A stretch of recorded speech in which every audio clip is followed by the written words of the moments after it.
TikTok irratti zayitii asitti naqee daakuu ofitti naqee maal akkas namni yoo isiniin jedhu kana hin furatina obboleeyyan kiyya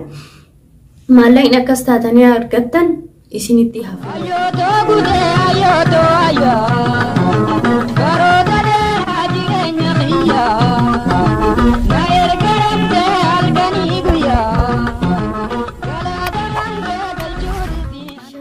Kafuni kabajamtootaaf hordoftoota waan koo bakka jirtanitti nageenyi kiyya isin haa qaqqabu isiniin jedha qaqqaalii ijoollee Oromoo kiyya biyya alaas biyya keessas warreen jirtan warreen na jaallattanis warreen na jibbitanis warreen fuula kiyyallee arguu hin feenes jechuudha ani baay'een isin jaalladha baay'een isin kabajaa jechuudha saba kiyya miti saba kamuu kabajaa jechuudha ijoollee waa'ee sabboonummaa haasa'an illee ni jiranii ijoolleen immoo waa'ee qabsoos itti fayyadaman ni jiranii ijoolleen oromummaa isaanii ittiin barsiifatan illee ijoollee hedduutu jira ijoolleen nama bashannansiisan ijoolleen nama bohaarsan ijoolleen waa'ee amantaa isaanii ittiin nama barsiisan waa'ee hunda nama barsiisan ni jiru keessattuu nu ijoolleen biyya ambaa jirru ijoolleen mana namaa keessa dalagnu baay'ee dhiphina hedduu keessa jirra dhiphina keenyallee kan ittiin irraanfannu TikTok waan akkasiitiin waan akka koomeediitiin waan akka nyaataan waan akka rifeensa waan dheeressuu hojjetuudhaan wal barsiisnu ijoollee hedduu jira jechuudha akkasuma immoo ijoolleen waan badaarree irratti dalagan ijoolleen walirree arrabsan ijoolleen wal qeeqan ijoolleen wal cabsan illee ni jiru jechuudha gabaabumatti fakkeenyaaf geemii kan jedhamu kana ijoolleen taphatan hedduu jira ijoolleen kan akka maakii kana fa'aa maakii Oromoo mucayyoo xiqqishuu biyya ishii waamsiftee mucayyoo jaallatamtu kabajamtu jechuudha akkasumallee ijoollee hedduu jira jechuudha waan badaas irratti argaa jirra jechuudha TikTokii fakkeenyaaf ijoolleen dhiiraa obboleettii qabdanii haadha qabdanii haadharraallee dhalattanii isiniin jedha isiniyyuu hin beektu waan kana isiniif ibsullee barbaadee miti garuummoo waan kana jedheefillee ni qaba maalidhannis yoo jettanii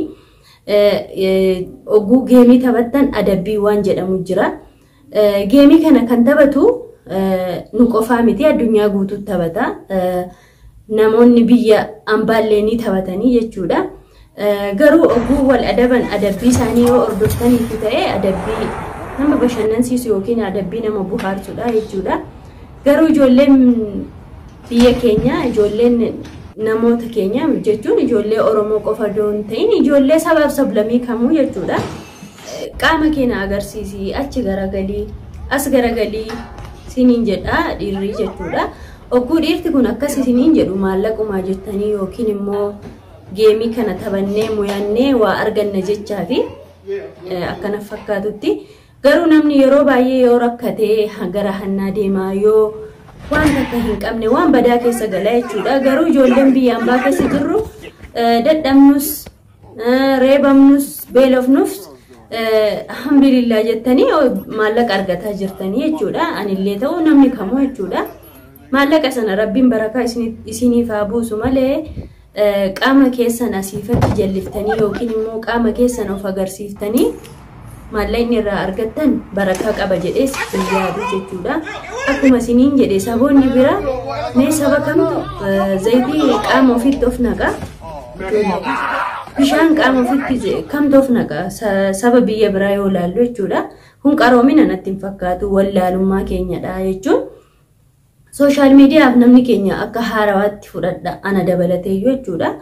keessattuu ijoolleen biyya ambaa jirru shamarran jechuudha dhiirtis ta'u abbuun fedhe kan biyya keenya irraa baane yookiin abbaa keenya yookiin haadha keenya sangaa waa takka akkas waan akkasii gurgursiifnee biyyaa baane jechuudha maaliif yoo jettan kan biyyaa baane immoo nuuf hojjennee nuuf haa tartuu fi namni kamuu qabeenya qabaatee biyya isaatii hin ba'u ana dabalatee jechuudha nu ijoollee miskiinaati ijoollee haadhaaf abbaa keenya ni tarsiifna jennee biyyaa baanedha garuu kaayyoo keenya dagataa jirra kaayyoo keenya irraa gabbu'aa jirra maaliif yoo jettanii shamarran biyya ambaa jedhee namni biyyaallee nu qeeqa garuu isin immoo dhuguma akka namni nu arrabsu sanallee gochaa jirtan shamarran keenya jechuudha dhiira keenyas immoo qeequu dhiisuu miti dhiirri keenyas yoo taatan ati haadha kee yookiin obboleettii kee yoo namni qaama kee si ilaala jedhe si gammachiisa sin gammachiisu kun kijibadha yookiin haadha manaa kee qaama ishee ilaala jedhe namni si gammachiisa sin gammachiisu akkuma haadha kee jaallattu akkuma haadha manaa kee jaallattu akkuma obboleettii kee jaallattu mucayyoo as garagalachi garagali qaama kee si ilaala jettuun sanallee yoo rabbiin sodaatte akkasiin jedhiiniin obboleessa kiyyaa wal gorsaa wal deebisaa ijoollee Oromoon safuu beeka safuu qaba aga haadha kee maalaa ta'uu abbaa kee maalaa ta'uu jettanii wal arrabsitanitti deemaa jirtanii garam deemaa jirra nu ijoolleen Oromoo garam deemaa jirra jechuun saboota biyya ambaarraa waan badaa waan gadhee baranna jedhee namni yaadaa yudurii namni keenyayyuu waan badaa waan gadhee wal arrabsaa jirtanii amantaaf amantaa waliif buusaa jirtanii namaaf nama waliif buusaa jirtanii gandaaf ganda walitti buusaa jirtan dhugaa rabbii isinitti himuuf ijoollee hedduu jira viidiyoo keessan illee buusee fayyadamuu wallaalee miti garuu hin godhu maaliif yoo jettanii ijoolleen baay'eellee oguna hordoftan maaltu shii galchee maaltu kana keessa shii galtee akka feene jiraanna jettan ni jirtu garuu immoo an dirqama lammummaa kiyyaa aga beekamtii kiyyaa aga beekummaa kiyyaa yoon isinitti hime natti tola maaliif iyyuu obboleeyyan kiyya garantaane yoo deemaan cal jedhee haga laalu dubbadheellee yoo na arrabsitan yoo na qeeqxan natti tola jechuudha wal arrabsuu wal qeequu wal cabsuun faayidaa takka illee hin qabu obboleeyyan kiyya wal gorsuu wajjin dubbatuutu caalaa umurii dargaggummaa isaatti namni waan gaarii dalagee jira hin jedhu garuu aga danda'e tokko immoo namni waan gaarii dalaguu yaaduu qaba illee waa'ee sabboonummaa nama barsiisan hedduutu jira saba kamiyyuu jala yoo deemtanii takka kana kaan immoo suura nama du'ee kana ol garagalchitanii gaggaragalchitanii faayidaa tokko hin qabu akkas godhaniidha lammanni immoo saba biraa jala deemtanii kumantii hin taane barreessitanii ofillee namallee hin arrabsiisinaa isiniin jedha nutu ijoolleen Oromoo hedduudha nuti dumminaan namni nu gahu hin jiru garuu heddummaanni keenya faayidaa dhabde malee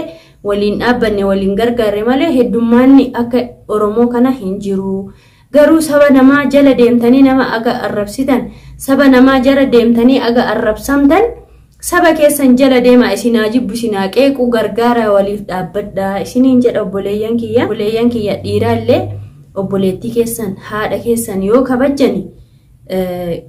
adabbii akkasii waliin gaafatina isiniin jedha adabbii daangaa hin qabne adabbii rabbiin biratti namaa biratti illee fudhatama hin qabne obboleettii keetiin hin jedhin yoo dhugaan obboleettii kee haadha kee abbaa kee kabajje jechuudha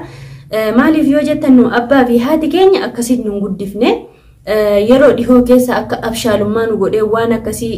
eegalle malee abbaaf haati keenya qunxuuxanii sirnaan nu guddisanii kanaafiyyuu dubartoonni isinillee obboleessi keessa yoo waan akkasii isiniin jedhe keessaan gorsa waan akkasii waliin hin jennu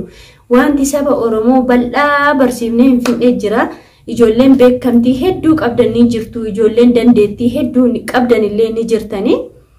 ijoolleen keenya dandeettii ni qabna dandeettii keenyatti garuu hin fayyadamne kanaafiyyuu wal haa gorfannu wal haa qajeelchinu ijoollee Oromoo ani waanin argaa jiru kun natti tolaa hin jiru wal arrabsuu wal cabsuu wal qeequun baay'atee jira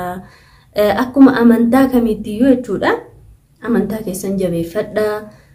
amantaa namaa siin tuqina dhugaadhaan immoo namni amantaa ofii jaallatu amantaa namaa siin qeequ amantaa namaa siin cabsu gandummaas immoo hin faarsinaa nu ijoolleen Oromoo tokkodha ijoollee shawaa keessaa namni tokko yoo isin mufachiise shawaa hunda walitti qabdaniin arrabsiina nama sana arrabsaa yoo feetan sanuyyuu nama sana arrabsuun iyyuu isin irraan eegamu bulookko ofirraa godha haati garaan haadhaa burreedha beektanii akka haceen keenya jedhetti haatiyyuu ilmoo takka gosa takka amala takka qabdu hin dhaltu kanaafiyyuu immoo ani shawaa ta'ee shawaa keessaa yoo namni kiyya isin arrabse nama sanaaf bakka bu'uu hin danda'u ani garuu Oromoo hundaaf immoo garuu bakka bu'uun hin danda'a yeroo tokko namni kiyya yoo tuqame Oromoo hundaaf jechuudha mush Oromoo shawaa yookiin Oromoo arsii kana yookiin wallagga kana yookiin jimmaa kana waan akkasii hin ta'u waan akkasii Oromoon tokkodha waliin qeeqina dhugaa waan nin argu isin irraa jibbaa jiru waa hedduu jira obboleeyyan kiyya waa hedduu qaaquun garaan illee qullaa nama hafti